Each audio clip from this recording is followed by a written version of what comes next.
আর আমরা তো কিছু হলেই গালে থাপ্পড় মারি না, এটা করি না? এই হাদিসটাও মনে রাখবেন, মানুষের গালে মারা নিষেধ আছে, জানতেন? মানুষের চেহারার মধ্যে মারা নিষেধ আছে। এই গালে চর মারা, গালে নাকে ঘুষি মারা, এই জিনিসগুলো নিষেধ আছে। কারণ এই চেহারাটা আল্লাহ রাব্বুল আলামিন, মানে আদম সন্তানের এই স্ট্রাকচারটা আল্লাহ রাব্বুল আলামিন সূরা সদের মধ্যে বলেছেন, খলাকতু বিয়াদাই, আমি নিজ হাতে সৃষ্টি করেছি। সুবহানাল্লাহ। আর সেই মানুষকে তোমরা এমন নির্মমভাবে কেন মারবে? সারা বিশ্বের দিকে তাকায় দেখেন, এখন প্রত্যেকটা জায়গায় রক্ত ঝরছে কাদের? মুসলিমদের। কাদের? মুসলিমদের। আল্লাহ পাক আমাদেরকে বোঝার তৌফিক দান করুন। আর আল্লাহ পাক কোরআনে কি বলছেন? যদি কোনো মানুষ একজন মানুষের জীবন বাঁচায়, সে যেন পুরো মানব জাতিকে বাঁচালো। এত পছন্দ আল্লাহর কাছে জীবন বাঁচানো। আর কেউ যদি কোনো মানুষকে অন্যায়ভাবে হত্যা করে, সে যেন পুরো মানব জাতিকে হত্যা করলো। আল্লাহ আমাদেরকে হেফাজত করুন। এখন খুন খুব সহজ হয়ে গেছে, মারামারি খুব সহজ হয়ে গেছে। হ্যাঁ, ভাই ভাইকে হত্যা করতেছে, ছেলে বাবাকে হত্যা করতেছে, বোন বোনের সাথে ভাইয়ের দ্বন্দ্ব, ভাই বোন মারামারি, প্রতিবেশী মেয়ে নিয়ে, সম্পত্তি নিয়ে, মাদক নিয়ে, কিশোর গ্যাং নিয়ে, কত কি হচ্ছে। এখন মানুষের জীবন সস্তা হয়ে যাচ্ছে না এখন? আল্লাহ পাক এগুলো কিয়ামতের আলামত। নবী সাল্লাল্লাহু আলাইহি ওয়াসাল্লাম বলেছেন, ওয়াল হারাজ, কিয়ামতের আগে আগে হারাজ বাড়বে। হারাজ, সাহাবীরা বলছেন মাল হারাজ, হারাজ কি ইয়া রাসূলুল্লাহ? তিনি বলছেন আল কতল, গণহত্যা বাড়বে, গণহত্যা। কিয়ামতের আগে আগে খালি গণহত্যা বাড়বে। দেখছেন না এখন? সারা বিশ্বের দিকে তাকায় দেখেন। যাই হোক, এই আদ এবং সামুদ জাতিকে আল্লাহ পাক ধ্বংস করলেন। এখন সামুদ জাতিকে ধ্বংস করলেন কেন? অহংকারের কারণে, কুফর শিরকের কারণে এবং মানুষকে পিটানোর কারণে। আল্লাহ বলছেন ওদেরকে ধ্বংস করেছি কি দিয়ে? সয়হাতান ওয়াহিদা। এটা ভালো করে মনে রাখবেন, সয়হাতান ওয়াহিদা মানে একটা শব্দ দিয়ে, প্রচণ্ড ত্রুম একটা শব্দ, খালি এই এক শব্দে সবার কানের পর্দা ফেটে ফুটে জান বের হয়ে গেছে। আল্লাহু আকবার। এক শব্দে মানে ওদেরকে আলটিমেটাম দেওয়া হয়েছিল, তোমরা কি ফিরে আসবে? ওরা বলছে যে কি শাস্তি আসেন নিয়ে আসো। তখন আল্লাহ পাক বলছেন 3 দিন সময় দিচ্ছি, 3 দিন যা করার করে নাও। এই 3 দিন যে আল্লাহ সময় দিয়েছেন, এই 3 দিনে ওরা তওবা করে ফিরে আসে নাই, বরং এই 3 দিন ভোগবিলাস করেছে, একদম পশু জবাই করেছে, খেয়েছে, মেয়েদেরকে নাচিয়েছে, মদ পান করেছে। 3 দিন ভোগবিলাস ফুর্তি করেছে। মানে দু হাতে যা পাও হাত পেতে নাও, এরকম চিন্তা। যা আছে এখন লুটে খাও, পরেরটা পরে দেখা যাবে। এই চেতনা আমাদের মধ্যে আছে না অনেকের মধ্যে? যা আছে এখন ভোগ করে নাও, কালকে যা হবে দেখা যাবে। হ্যাঁ, কালকে যা হবে দেখা যাবে, এখন যা আছে নাও, ভোগ করো। এই চিন্তা ছিল ওই 3 দিন সামুদ জাতির। ওরা ভোগবিলাসে লিপ্ত হলো। হঠাৎ সকালবেলা দ্রুম শব্দ, পুরো বিশ্ব, ওদের পুরো রাষ্ট্রটা কেঁপে উঠলো এবং সবগুলো মারা গেল। একটা শব্দ সব মারা গেল। সূরা কমার পরে দেখেন, সয়হাতান ওয়াহিদা, একটা মাত্র শব্দ দিয়ে আল্লাহ ধ্বংস করেছেন।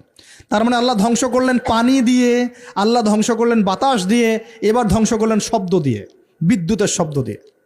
কেন ধ্বংস করলেন? পাপগুলো মনে রাখবেন, অহংকার, কুফর, শিরিক, আর কি? হিংসা। তারপরে বললাম এই যে কি, মানুষকে মারা। হ্যাঁ, শয়তানের তাবেদারি, মানুষকে মারা, এগুলো মনে রাখবেন। পাপগুলো মনে রাখতে হবে মাথার মধ্যে, কোন কোন পাপ, এবং এগুলো থেকে বাঁচতে হবে আমাদেরকে ইনশাআল্লাহ। আর একটু সামনে যাই। বিরক্ত হচ্ছেন নাকি? আচ্ছা, আলোচনা একটু লম্বা হলো, সমস্যা আছে? আচ্ছা, এখন সামনে আসি। এরপরে আসছে একটা বিশেষ জাতি, তার নাম লুত। কি নাম? নাম শুনছেন আগে? আচ্ছা, এই কম আবার আজীব কম, আজীব মানে এ কম এমন কম, এরকম কম পৃথিবীতে জীবনে ছিলও না, আসেও নাই।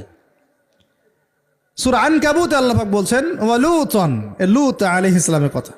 ইয ক্বালা লিকওমিহি, যখন সে তার কওমকে বলল, হ্যাঁ, আইন্নাকুম লাতাতুনাল ফাহিশাতা মা সাবাকাকুম বিহা আহাদাম মিনাল আলামিন, হে আমার কওম, তোমরা কি এমন পাপ করতে যাচ্ছ যে পাপ এই মহাবিশ্বের জীবনেও কেউ কখনো করে নাই? আইন্নাকুম লাতাতুনা রিজাল, তোমরা কি পুরুষের কাছে যাচ্ছ যৌন তৃপ্তি নেওয়ার জন্য? আস্তাগফিরুল্লাহ। ওয়া তাকতাউনা সাবিল, আর ডাকাতি করছো রাস্তার মধ্যে ডাকাতি করতো, আর পুরুষে পুরুষে জেনা করতো। বলেন নাউজুবিল্লাহ। এমন একটা অবস্থা, মানে এমন একটা অবস্থা যে আল্লাহ পাক ওদেরকে শাস্তি দেওয়ার জন্য 2 জন ফেরেশতাকে পাঠিয়েছেন। একজনের নাম জিবরাইল আলাইহিস সালাম, একজন হচ্ছে মিকাইল আলাইহিস সালাম। এখন তারা এসেছেন লূত আলাইহিস সালামের বাসায় কিসের রূপ ধরে? সুন্দর বালকের রূপ ধরে।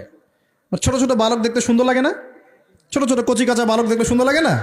তো এই রূপ ধরে দুজন ফেরেশতা আসছেন, উদ্দেশ্য এদেরকে শাস্তি দিবে। এখন এরা কি করছে জানেন? এরা লূত আলাইহিস সালামের বাসায় গেছে, বাসায় গিয়ে বলছে যে তোমার ওই যে মেহমান ওদেরকে নিতে আসছি। এবার লূত আলাইহিস সালাম বলছেন যে হা উলাই বানাতি ইন কুনতুম ফাইলিন, আরে তোমরা যদি চাও আমার মেয়েদের মধ্যে আমার মেয়েদেরকে বিয়ে করে নাও, পারলে তোমরা আমার মেয়েদেরকে প্রয়োজনে বিয়ে করে নাও, আমার মেহমানদের সামনে আমাকে অপমানিত করো না। আলাইসা মিনকুম রাজুলুন রশিদ, তোমাদের মধ্যে কি একজন ভালো মানুষও বাকি নাই? এখন এদেরকেও তোমরা চাচ্ছ যৌনতা নিবারণ করার জন্যে? আলাইসা মিনকুম রাজুলুন রশিদ, তোমাদের মধ্যে কি একটা ভালো মানুষও বাকি নাই? তখন এরা বলছে, লূত আলাইহিস সালাম কওম বলছে যে তুমি তো খুব ভালো করেই জানো, ওয়াইন্নাকা লাতা'লামু মা নুরিদ, তুমি তো খুব ভালো করেই জানো যে আমরা আসলে কি চাচ্ছি। তোমার মেয়েদের ব্যাপারে আমাদের কোনো আগ্রহ নাই, তোমার মেয়েদের ব্যাপারে আমাদের কোনো আগ্রহ নাই, আমরা এই ছেলেগুলোকে চাচ্ছি। নাউযুবিল্লাহ, চিন্তা করতে পারেন? এবার ফেরেশতা দুজন বলছেন যে লূত তুমি চিন্তা করো না, তারা তোমার কাছে আসতে পারবে না, তাদেরকে ইন্না মাউইদাহুমুস সুবহ, তাদেরকে সকাল পর্যন্ত সময় দেয়া হয়েছে। আলাইসা সুবহু বিকরিব, সকাল কি কাছে নয়? আল্লাহ বলছেন। সকালবেলা লূত আলাইহিস সালাম তার পরিবারকে নিয়ে বেরিয়ে গেলেন, কিন্তু তার স্ত্রী সে কিন্তু কাফের ছিল, সে ধ্বংস হয়ে গেল। লূত আলাইহিস সালাম চলে যাচ্ছেন, ফেরেশতারা বলছেন ফিরেও তাকাবে না পিছনে, কি হচ্ছে। এবার আল্লাহ পাক এমন শাস্তি দিলেন, দেখেন এই যে জমিনটা, এই জমিনটাকে আল্লাহ পাক ওই ফেরেশতাদের পাখা দিয়ে উঠিয়ে আসমানে উঠালেন। চিন্তা করেন, জমিন উঠে গেছে কোথায়? আসমানে।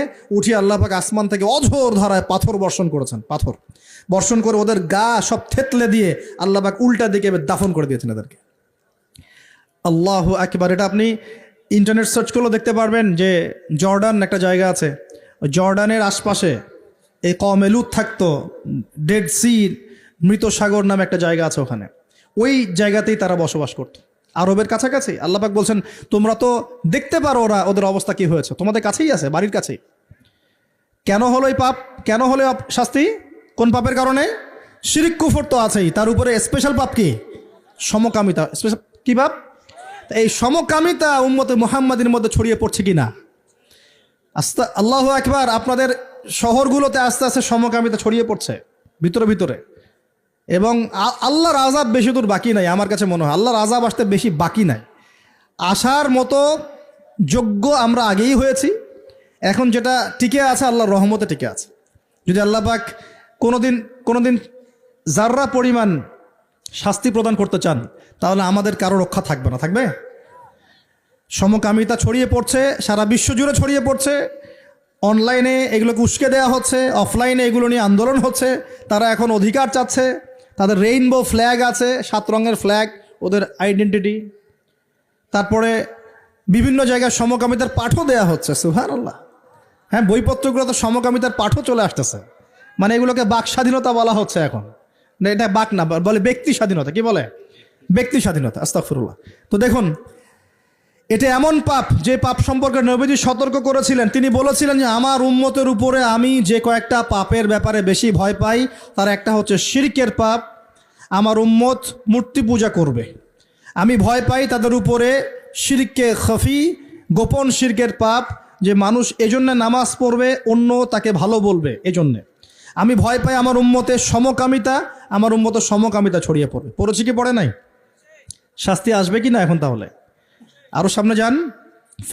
ফেরাউন এবং তার দলবলকে আল্লাহ পাক ডুবিয়ে মারেছেন না? কি পাপের কারণে?